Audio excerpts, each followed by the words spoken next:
ये कहानी एक साधारण मछुआरे एरिक की है जो रोज की तरह अपनी छोटी सी नाव लेकर समुद्र में मछलियां पकड़ने निकलता है। लेकिन उस दिन परिस्थितियां अचानक बदल जाती हैं। मौसम साफ होने के बावजूद कुछ ही मिनटों में चारों तरफ घनी धुंध छा जाती है और वह रास्ता भटक जाता है। तभी एरिक को दूर पानी में एक पुरानी और सुनसान सी नाव तैरती दिखाई देती है। उत्सुकता से वह अपनी नाव उस जहाज के किनारे बांधता है और अंदर जाकर देखने का फैसला करता है। अंदर कदम रखते ही उसके रोंगटे खड़े हो जाते हैं। पूरा जहाज बिल्कुल खाली, कोई आवाज तक नहीं, बस एक ऐसा डरावना सन्नाटा जो दिल की धड़कनें बढ़ा दे। अजीब बात यह थी कि जहाज पर सब कुछ बिल्कुल ताजा और व्यवस्थित था। खाना रखा था, बर्तन साफ थे, कपड़े सही से रखे हुए थे और कई जगह ऐसा लग रहा था जैसे अभी कुछ देर पहले कोई इंसान यहाँ मौजूद था, लेकिन वहाँ कोई नजर नहीं आ रहा था। एरिक जहाज के इंजन को चालू करने की कोशिश करता है, लेकिन वह बिल्कुल जवाब नहीं देता। इतने बड़े समुद्र में एक खाली जहाज से आमना सामना होने पर वह और भी परेशान हो जाता है। वह दूरबीन से आसपास देखने की कोशिश करता है,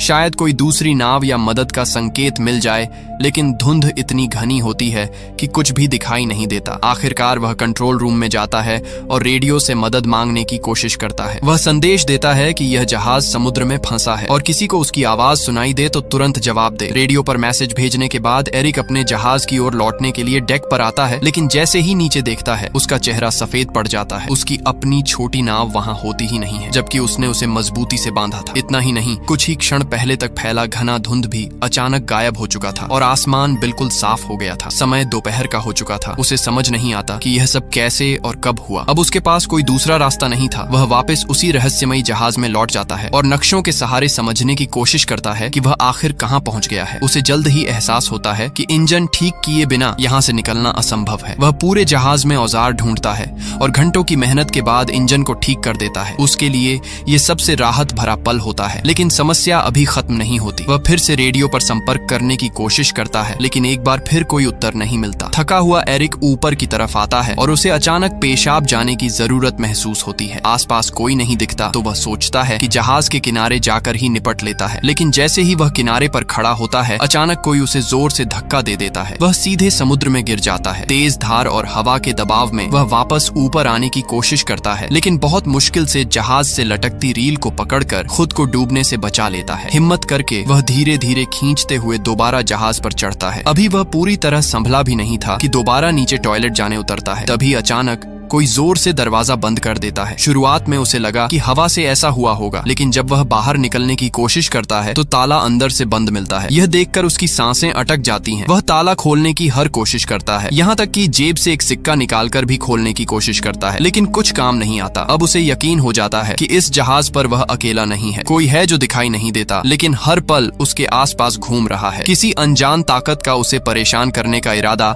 साफ नजर आने लगता है। वह जोर से चिल्लाता है, जो भी हो कृपया दरवाजा खोल दो, मैं सिर्फ देखने आया हूँ। लेकिन उसे कोई जवाब नहीं मिलता। डर और बेचैनी के बीच वह केबिन की ओर बढ़ता है और वहाँ पहुंचकर जो देखता है उससे उसकी रीढ़ में सिहरन दौड़ जाती है। फर्श पर खून के धब्बे, माहौल इतना डरावना कि कोई भी सामान्य इंसान वहाँ से भाग खड़ा हो। लेकिन एरिक हिम्मत जुटाता है, एक कैंची उठाता है और दरवाजा खोलने की कोशिश करता है। तभी अचानक पूरा जहाज जोर जोर से हिलने लगता है। ऐसा लगता है जैसे कोई बड़ा हादसा होने वाला है। वह डर के मारे ऊपर की ओर भागता है और एक खिड़की से बाहर झांकता है। सामने दूर से एक विशाल कार्गो जहाज उनकी दिशा में तेजी से आता दिखाई देता है। उसकी सीधी टक्कर इस जहाज से होने वाली थी। एरिक समझ जाता है कि अगर टक्कर हुई तो वह जिंदा नहीं बचेगा। वह किसी तरह ध्यान आकर्षित करने की कोशिश करता है। अपनी शर्ट उतारकर जोर जोर से हवा में लहराता है, लेकिन इतना विशाल जहाज उसे देख ही नहीं पाता। अब उसके सामने एक ही रास्ता बचता है, जहाज को रोकना। तभी उसकी नजर खिड़की के पास लटकी एक लंबी रस्सी पर पड़ती है। वह तुरंत एक उपाय सोचता है। रस्सी को बांधकर वह उसे पानी में फेंक देता है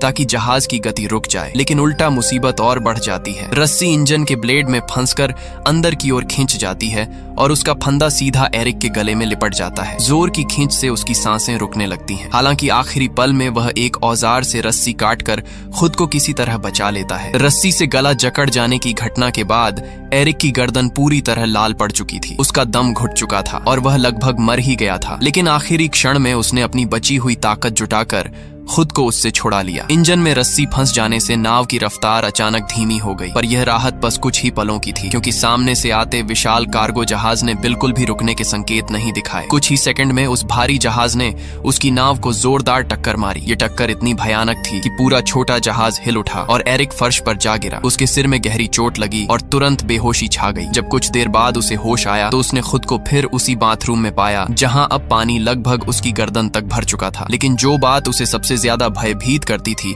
वह यह थी कि यह पानी समुद्र का नमकीन पानी नहीं था, बल्कि एकदम मीठा और साफ था, मानो कोई जानबूझकर उसे मानसिक रूप से तोड़ने के लिए हर कदम सोचे समझे तरीके से उठा रहा हो। थक कर टूट चुका एरिक अब विनती करने लगा, जो भी हो कृपया मुझे यहाँ से जाने दो। लेकिन पूरे जहाज में वही खामोशी थी जो हर बार उसे और भी ज्यादा डराती थी। भूख और प्यास से बेहाल होकर उसने शॉवर से बचे हुए पानी को पिया, पर कुछ ही क्षणों में वह भी खत्म हो गया। जब उसने सिंक से पानी पीने की कोशिश की तो पानी का स्वाद बदल चुका था, अब वह खारा था। इसी से उसे अंदाजा हुआ कि कहीं न कहीं जहाज में रिसाव हो चुका है और समुद्र का पानी अंदर आने लगा है। यह समझते ही उसकी घबराहट और भी बढ़ गई, क्योंकि इसका मतलब था कि यह नाव अब ज्यादा देर पानी पर नहीं टिक पाएगी। उसने दरवाजा खोलने की कोशिश की, लेकिन वह बाहर से बंद था। ऐसा लग रहा था कि कोई अदृश्य ताकत उसके हर कदम पर नजर रख रही है और उसे बाहर निकलने से रोक रही है। रात होने तक पानी लगातार बढ़ता गया और वह बहुत थक चुका था। आखिरकार थकावट से उसकी आंख लग गई। रात में समुद्र पर तेज तूफान आया जिसने जहाज को भीतर तक हिला दिया और एरिक को कई नई चोटें लगीं। सुबह जब उसकी आंख खुली तो पानी उसके चेहरे तक आ चुका था। मात्र कुछ ही इंच और वह डूब जाता। तभी अचानक उसे किसी ताले के खुलने जैसी एक धीमी सी क्लिक सुनाई दी। उसने जैसे तैसे हैंडल घुमाया और उस पल पानी का दबाव इतना भयानक था कि दरवाजा पूरी तरह टूटकर नीचे गिर पड़ा। इसी तेज बहाव ने उसे बाहर निकलने का मौका दिया और वह किसी तरह जहाज की छत तक पहुंच गया ताकि ताजी हवा में सांस ले सके। अब उसे पूरा यकीन हो चुका था कि यह जहाज सामान्य नहीं था। कोई अदृश्य दुष्ट शक्ति इस जहाज को नियंत्रित कर रही थी और किसी कारणवश वह उसे छोड़ना ही नहीं चाहती थी। शारीरिक और मानसिक दोनों रूप से वह टूट चुका था। नीचे की ओर पानी लगातार बढ़ रहा था और जहाज कभी भी डूब सकता था। इसी भय के बीच उसे एक तरीका सूझा। उसने जहाज में पड़े एयर बैग्स और टूटा हुआ बाथरूम का दरवाजा उठाया और उनसे एक छोटा सा राफ्ट तैयार किया। फिर उसने उसे अच्छी तरह बांध कर मजबूत बनाया और जहाज से खाना पानी और औजार इकट्ठा करके राफ्ट पर रख दिए। बिना पीछे देखे वह उस जहाज को छोड़कर राफ्ट पर बैठकर समुद्र में आगे बढ़ने लगा। लेकिन कई घंटे बीत जाने के बाद भी वह उस बड़े जहाज से ज्यादा दूर नहीं जा पाया। सबसे अजीब बात यह थी कि वह जहाज जिसे वह सुबह सुबह डूबता हुआ देख रहा था अब भी उसी हालत में बिना हिले डुले खड़ा था। उसे समझ नहीं आ रहा था कि इतना बड़ा रिसाव और इतना पानी भरने के बावजूद यह डूब क्यों नहीं रहा। तभी उसके दिमाग में एक विचार आया, अगर यह अभी तक नहीं डूबा तो क्यों ना इसे ठीक ही कर लिया जाए। वह वापस जहाज के पास लौटा और सबसे पहले रिसाव को ठीक किया। फिर पाइप और औजारों से एक अस्थायी पंप तैयार किया और धीरे धीरे जहाज में भरा पानी बाहर निकाल दिया। इसके बाद उसने नाव के बाकी हिस्सों की भी मरम्मत की ताकि आगे कोई दिक्कत न हो। काम पूरा करने के बाद वह फिर रेडियो पर गया और मदद मांगने की कोशिश की, लेकिन इस बार भी कोई जवाब नहीं आया। थका हारा वह फिर कंट्रोल रूम में लौटकर नक्शों को देखने लगा। जब उसने इंजन चालू किया तो उसकी उम्मीदें फिर टूट गईं। जहाज एक इंच भी नहीं हिला, मानो समुद्र ने उसे अपनी जगह पर चिपका दिया हो। वह पूरी तरह टूट चुका था कि तभी उसकी नजर दूर एक और जहाज पर पड़ी। यह देखकर उसके अंदर फिर से आशा की एक किरण जाग उठी। उसने तुरंत राफ्ट उठाया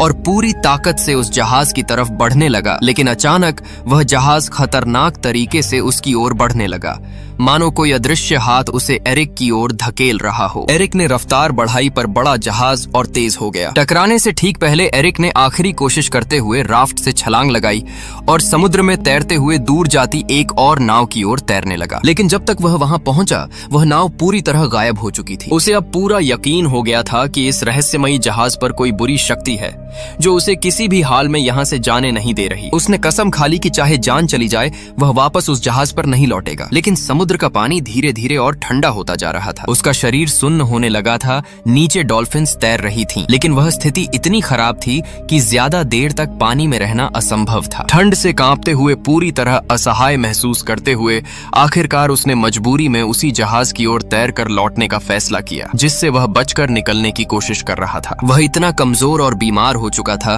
कि उसके पास सोचने की भी ताकत नहीं बची थी। वह चुपचाप एक कंबल ओढ़कर जहाज के कमरे में लेट गया और गहरी नींद में खो खो गया। अगली सुबह जब एरिक की आंख खुली तो उसकी पहली इच्छा थी कि वह हर हाल में इस भयावह जहाज से बाहर निकल जाए, लेकिन जैसे ही उसने उठकर दरवाजे की तरफ कदम बढ़ाया उसका दिल बैठ गया। कमरे का दरवाजा फिर से बंद था, वह अंदर फंस चुका था। यह नई मुसीबत उसे और ज्यादा तोड़ने लगी। उसे समझ नहीं आ रहा था कि आखिर यह जहाज उसके साथ ऐसा क्यों कर रहा है, किस ताकत ने उसे कैद कर रखा है। उसकी नजर अचानक कमरे के एक कोने में बनी छोटी सी लकड़ी की केबिन पर पड़ी। जैसे ही उसने उसे खोला, ऊपर की तरफ एक संकरा रास्ता नजर आया, एक वेंटिलेशन शाफ्ट जिससे शायद बाहर निकला जा सकता था। एरिक उस छोटे से केबिन में घुस गया जो एक बेहद तंग, अंधेरा और धूल भरा स्टोरेज एरिया था। वह कई बार ऊपर चढ़ने की कोशिश करता, लेकिन हर बार फिसलकर नीचे गिर जाता। गिरते हुए उसकी पीठ, हाथ और पैरों पर चोटें भी आईं, मगर वह रुका नहीं। बार बार गिरकर खुद को संभालकर आखिरकार वह वेंटिलेशन की खिड़की तक पहुंच गया। उसने पूरी ताकत से खिड़की को धकेला, झटके दिए,